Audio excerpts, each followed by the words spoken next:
Hey, my name is Tarek Morshed with the Morshed Group at Sothebys, where we specialize in representing entrepreneurs and founders in residential real estate. Welcome to the Entrepreneurial Home Podcast. This podcast is where Austin's most successful men and women discuss their business journeys and the entrepreneurial home that empowers them to thrive in business and in life. Today's episode, we have Michael Yelcheni. He's the owner of Aristocrat Optix. And before we actually jump into background and some of our questions, just a quick share on how our paths crossed.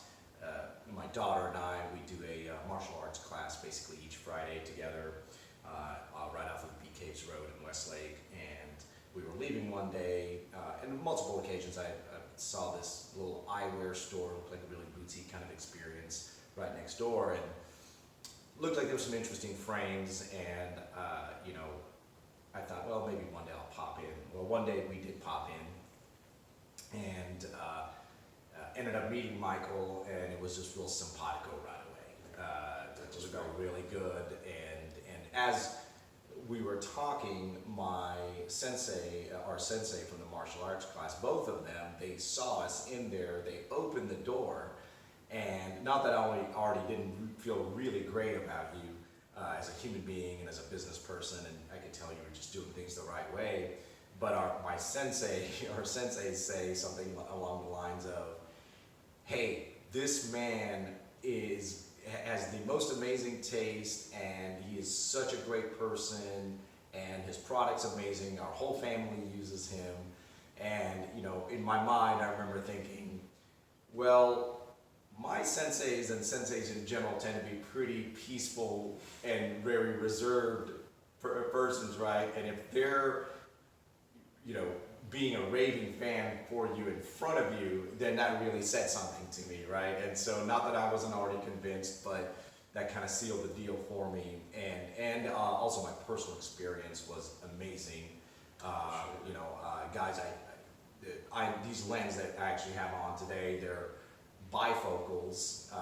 You'd never be able to tell, and I needed some new glasses. Mine were pretty torn up at that point, but just the incredible amount of education, care, and walking me through things. And I was seeing frames, not that I've been in every eye store in town, but I was just really clear that I was seeing some very unique things in terms of style and quality. And I was just noticing on these lenses that, hey, they're from Spain, and there's some places throughout Europe, and they were things that I was just very clear I wasn't going to see in most places. But then when you also started sharing about prices, not that I had twice shopped, but I've been around long enough to go, okay, that seems like a pretty great value for what we're seeing here. And in my thought was, that seems really reasonably priced for the quality I'm seeing here and the experience I'm getting with this man. And then you ended up taking care of me and had a end-to-end amazing experience. He's even redoing my lens because of my fault, but he's handling it anyway. So it just kind of occurred to me, like, you know what? These are the kinds of businesses in Austin, Texas that I really love to support, and that we are such an entrepreneurial community here that we love to, I think, support each other in that way. And so I invited Michael to come on and be part of the show here if he was willing to. So I didn't mean to take so long on that part, but I just wanted to share kind of with our listeners. That was a good endorsement, right? So just a little background in terms of the business itself. Aristocrat Optix is a family-owned and operated local optical shop. Aristocrat Optix offers unique inventory, superior optical knowledge, experience, and available state-of-the-art technology. Its in-house lab processes a small amount of jobs, which allows Aristocrat Optix to dedicate the time necessary to make everything no less than perfect. Their machinery cuts lenses with the surgical precision to 1/10 of a millimeter. As opposed to others, Michael does not send anything out to labs that tackle thousands of jobs a day. Your beautiful eyewear will never end up in the hands of an experienced third party. He's a man that believes in the highest quality and outstanding service, and I can certainly attest to those last two. It's been very clear to me that you have literally, you and your team have touched every part of this process, and you've stayed in control and just delivered an amazing product, in my opinion. So before we jump into the questions, I always like to ask this question of like, hey, what are your three uniques or two uniques in your business and in your industry? And you've kind of touched on some of them here in terms of unique inventory, superior optical knowledge, experience, and available state-of-the-art technology. And I've even shared kind of what my experience has been, like incredible eyewear, incredible service and education, very customized, and I just was getting the best at a price that certainly seemed well below what I would have expected for that level of service and product, right? But if you were to encapsulate in just kind of layman's terms what your three uniques are, two uniques are, and maybe even share a quick example. Well, a quick example would be probably, it's a gift and a curse. I don't know how it happens, but when I pick a frame, I have a million faces flying in front of me, so I already know what type of person is going to buy that frame. So even though when you look at my inventory, it seems a little bit crazy in a way. I have it all, but a lot of my inventory is very outgoing. And a lot of times people say I would never even touch the frame that you put on me, but when I style you with the frame, it actually looks very good. And this is what collects all the compliments and everything else. It's in a way very unique. It's not overpowering you, but it highlights you and your lifestyle and your personality. So I guess this is my gift. As far as superior optical knowledge, I was very good in school with physics and math. I graduated from school. It's kind of like a school for gifted kids in physics and math. Wow. And along the way, my aunt was an ophthalmologist, so I kind of grew up in the practice. On top, my mom, she was a tailor. And again, I grew up around all these... Perfectionism everywhere. And color and design. I need to trim this, I need to trim that, I need to highlight this and that. So I kind of know what the girls want. So that's my power, I guess. Got it. But it all came and evolved kind of accidentally. I would never assume it would be this way, but interesting. My dad told me opportunities come. You need to be prepared for those opportunities. So I guess all those unique experiences, independent experience came together and kind of create me as an entrepreneur in this sphere. Makes sense. And you also mentioned state-of-the-art technology. Anything you want to mention about that? The machine that I use that cuts lenses is literally, if not the best, but one of the best machines that does the job. When any optical shop would spend no more than $25,000-$30,000 on lens cutting equipment, I spend $100,000. Wow. So there's a huge difference, but the reason why optics is a very precise thing. 1 millimeter deviation takes you visually from you. So, oh wow. Whatever comes out of that particular machine is perfect. Got it. So I literally give you what the doctor says. Nice. Very cool. And talking about your three uniques, I know that the first one that Michael was mentioning here, I never thought I'd end up with red frames, to your point, right?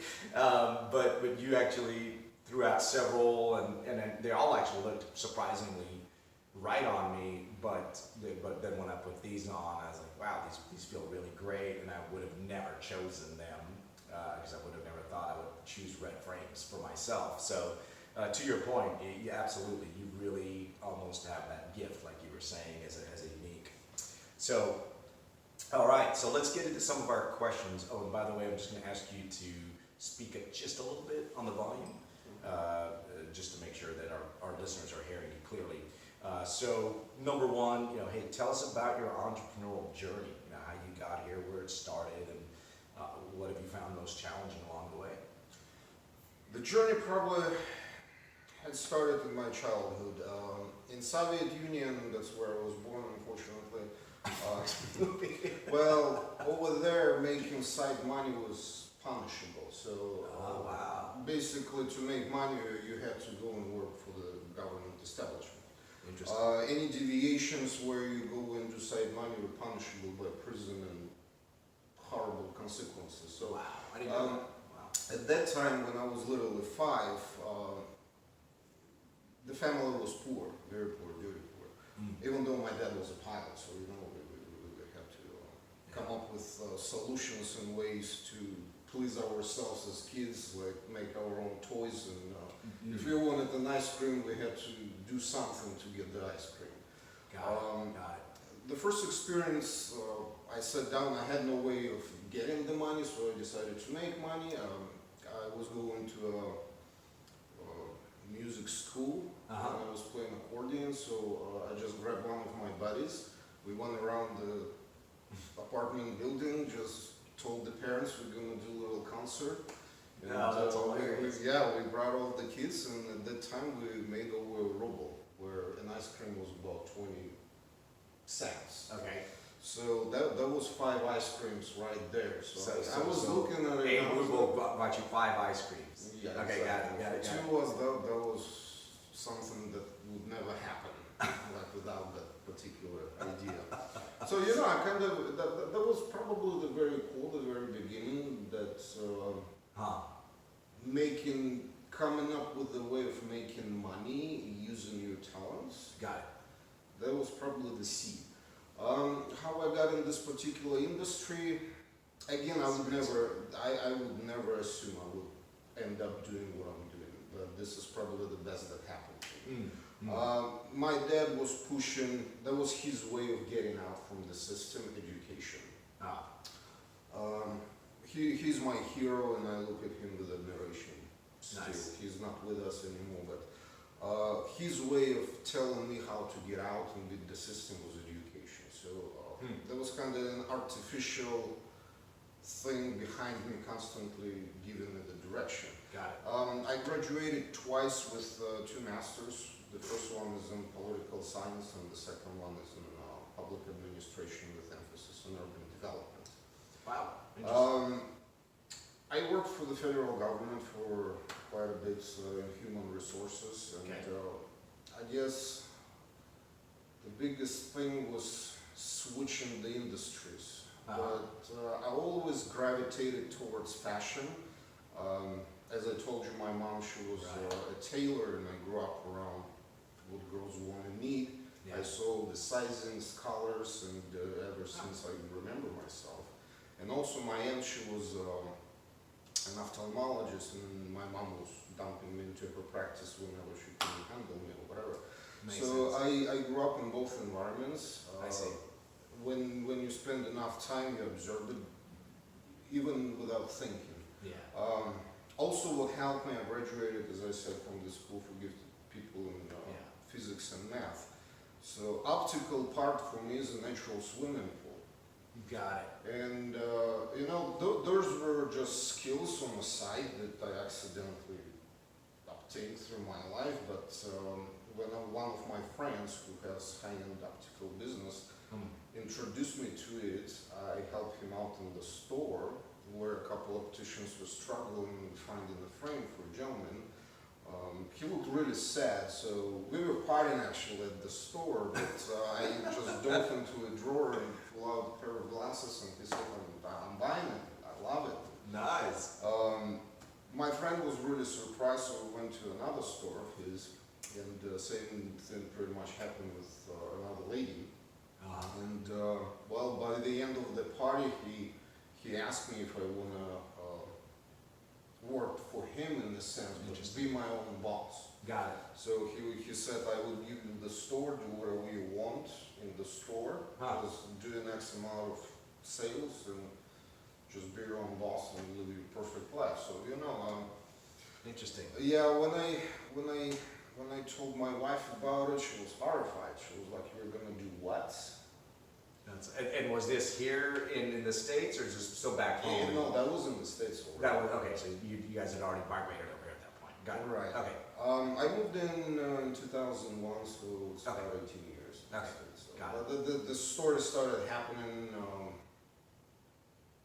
about 7 years ago, so maybe Okay. 8 years ago. Got it. So as far as how the business started, I had a very influential client of mine, and he said that I was doing something at a different level, and he said that it's probably time for me to start my own venture.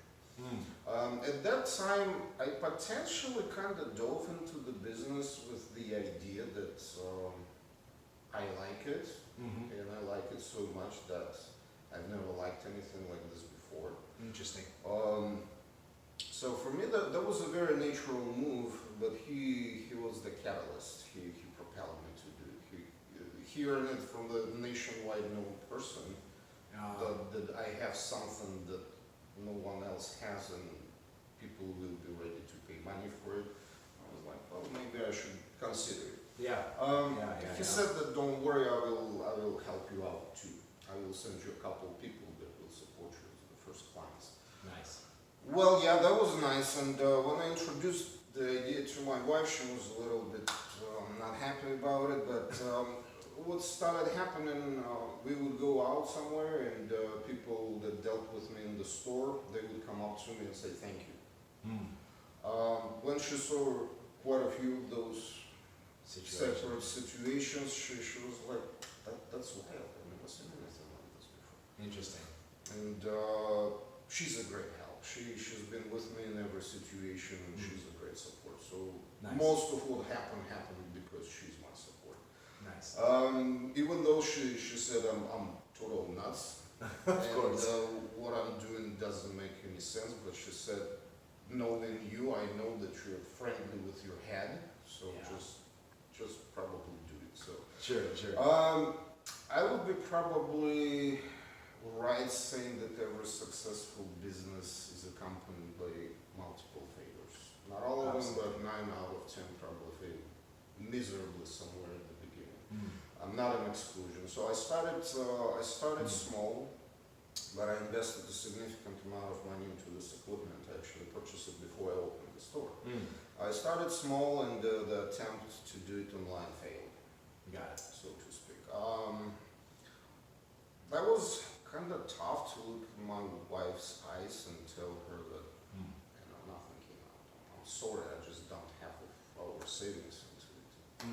It didn't work out, but she was all right. She said, just gather up, just get back on your feet, and let's try to do it again. Then we started to secure finances. That was probably the most challenging part.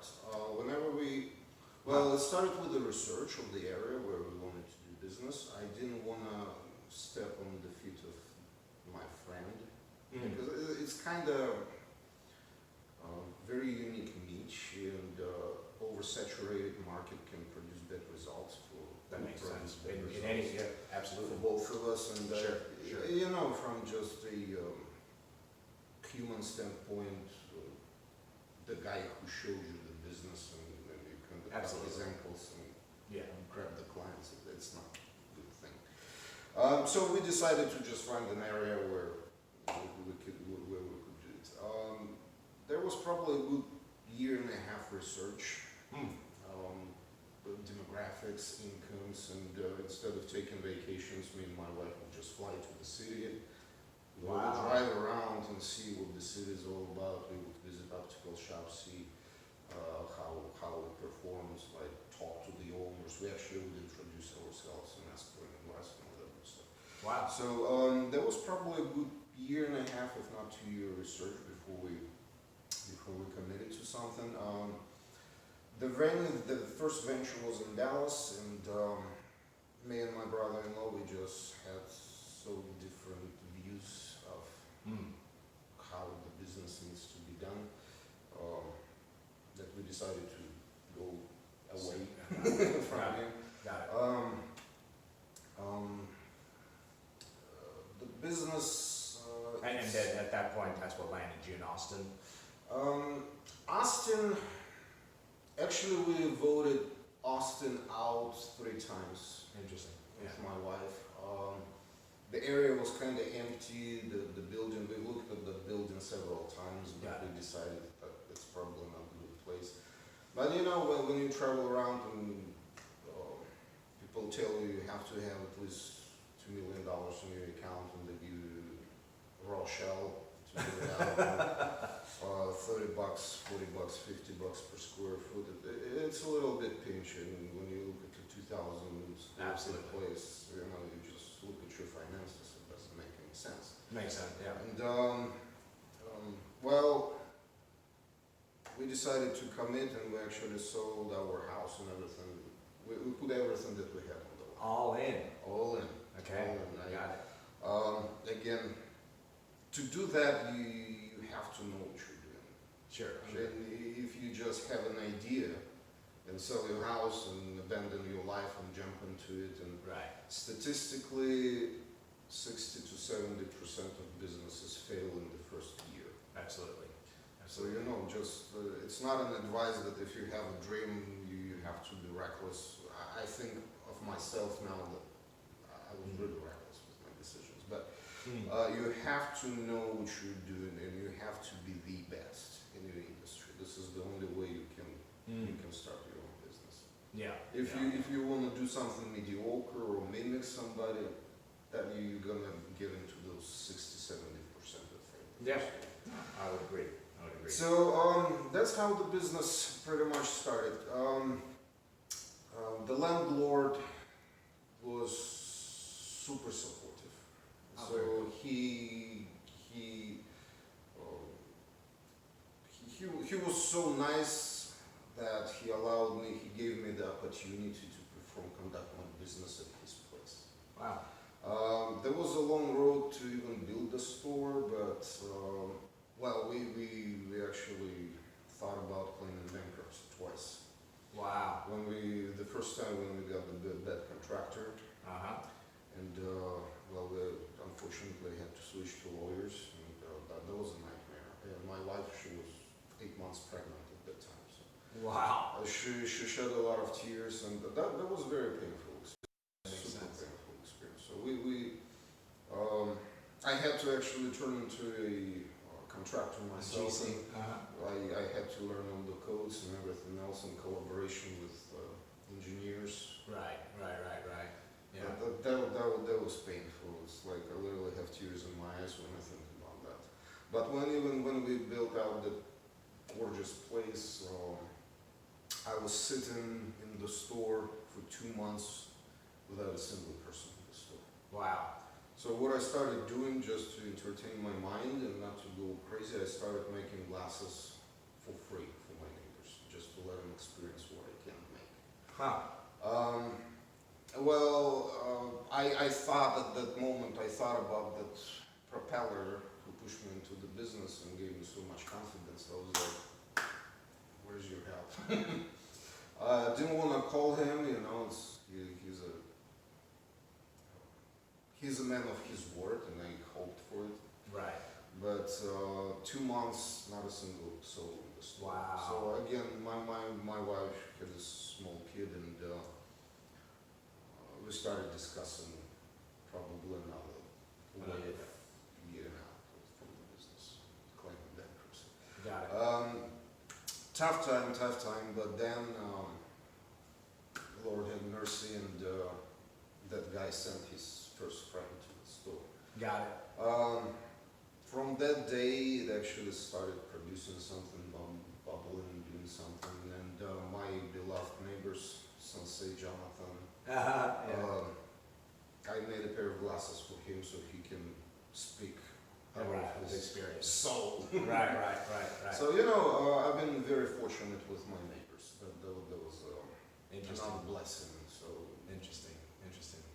that was the beginning of the business. Yeah, what a journey, and just to kind of recap a few parts of it, you know, so I heard,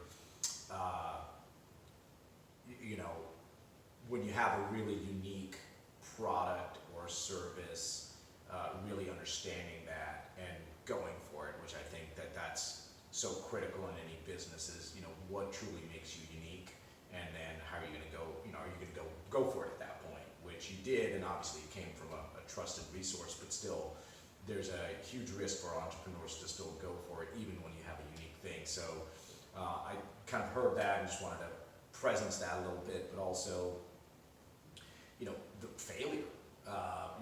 What we call in the entrepreneurial community failing forward, right? On your face of the there's the entrepreneurial journey is wrought with risk, but you keep plugging and you keep plugging if you really believe in what you do. The universe does meet you, and in many ways, that person that really mentioned, that very successful influencer that mentioned you had something really special here. That's kind of like the universe meeting you, and I think in the entrepreneurial world, we talk about that a lot. So having a support system around you, critical, whether it's your wife or other people that really support you and believe in you, even if and when you fail and you keep plugging forward. All the way down to figuring out, hey, when business is not going well, how do I go make the engine turn, which is also what you did. And hey, I've got to get creative and make some lenses for our neighbors and start getting the word out that way, then that's what we do. And there's a whole world of just grassroots campaigning and marketing that still works today. So really some interesting stuff in there that I heard. Thanks for sharing all that. That's really an amazing journey to get to where you are today. And I think one of the things you were talking about there was, hey, we were looking at spaces, and one other thing I mentioned that I wanted to also, I guess, underline, this idea of research. Really knowing your competition as an entrepreneur, figuring out where do you sit within that, what niche within the niche can you fit, and it was really interesting to hear how much time you guys spent really understanding where you would fit within the industry and the boutique eyewear market, because that's a niche in itself. So that being said, I also heard this rental rates and the cost of business and cost of having space. So tell me a little bit about how Austin's real estate market impacted your business. Well, I guess we got into the market at the right time, about 3 years ago. The economy was a little shaky still at that time. There was a switch between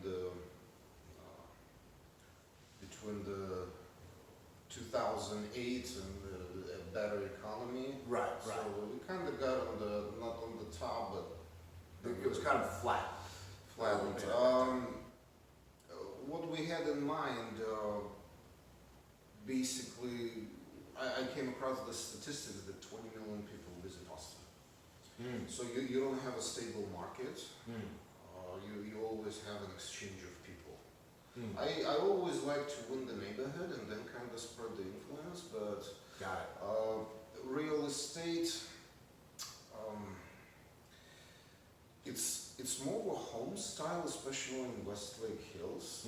They don't even let you to put all those crazy advertisements. And Right. Everything is so subtle, everything is hidden, Right. kind of very neighborhoody. And everywhere else we went, there is an emphasis on a very strong retail separation from the neighborhood. In Westlake Hills, it's kind of built in. You feel natural. It doesn't even look like it's a retail space. Right. And we also decided to turn the disadvantage of the second store into an advantage. I kind of told my well, how many optical stores you've met on the second floor? Oh, the fact that you were going to be on the second floor of a retail center. Okay, got it. She said none. And I was like, well, now if you think about a city that we visited, what would do you remember any shops that we visited? And if you would explain your friend, how would you explain which one?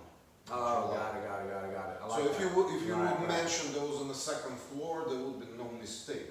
Right. So Right. from this perspective, that was amazing. Yes. And I think it works well now. It's a very good distinction of my business that I am right there and this is I me. like that. It makes sense. Makes sense. From other perspective for the business and again for the real estate, the prices are moderate. If you're not in downtown, the prices are moderate. Got it. Yeah, as far as the rental rates, and that definitely impacted you guys to your decision making. Yeah, that makes sense. I like that.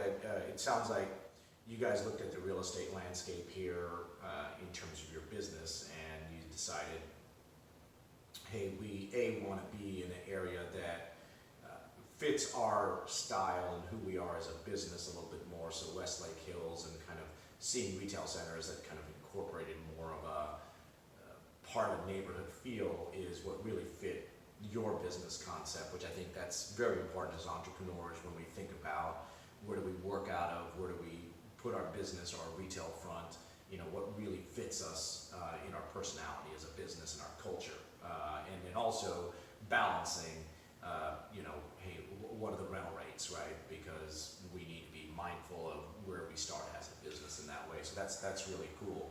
Did on the personal side in real estate, so there was the commercial side. Did your business location impact, where you chose to live, whether it was leasing or buying a home, and like how did the real estate market show up in that conversation for you guys? Well, I enjoy business hours, so it's a funny thing. I live in the Lakeway area, and if I get out at 8:30, I get to the store the same time if I get out at 9:30. Right. So what changes? I just stand in traffic for an hour. Absolutely. Yes,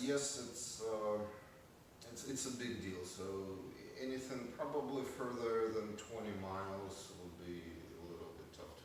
That makes sense. Accommodate. Yeah. And one of the things we talk about, with our group, like when we actually advise our clients, is, hey, look, you need your personal home and your family home and the needs there and it's different requirements there.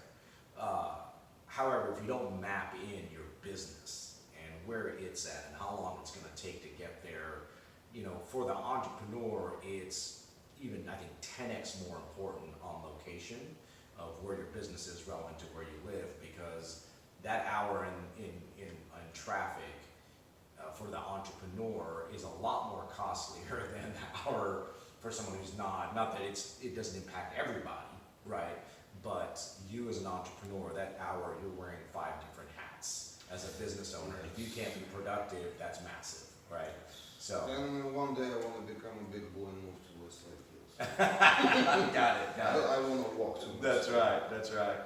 All right. So let's talk about a little bit about your, surrounding environment. We talk about this idea of your entrepreneurial home being also your environment and the environment you work in. So the question would be, how important is an entrepreneur's surrounding environment, and how did you set that up for success for you? In your case, it's mostly at the store, which doubles as your office. So tell us a little bit about what you did there and what's successful and what works for you. I think environment is crucial in terms of when you have to be extremely concentrated on something, nothing can irritate you because it takes your attention away from what you're doing. So everything needs to be in a sense ergonomic and peaceful and calm you down and kind of support you and propel you, all that good stuff. So it's kind of, if you look at it like feng shui. Feng shui, yeah. Yes. What I did in my particular situation with the store, well, first of all, you want to please the client. Client is the core. Client is my life. That's the person that provides bread on my table. So I have to be, client is my number one goal. I have to please and satisfy my client to the highest degree. Yeah. With the design, from my experience, I noticed 2 types of people. Some people like sharp corners, some people like round shapes. Interesting. That's a funny thing that actually helps a lot. I agree. Just psychologically, some people are very flexible, some people are very strict, so that's the shapes. So I decided, and some people I like kind of like 60-ish style, and my wife, she likes modern stuff. Right.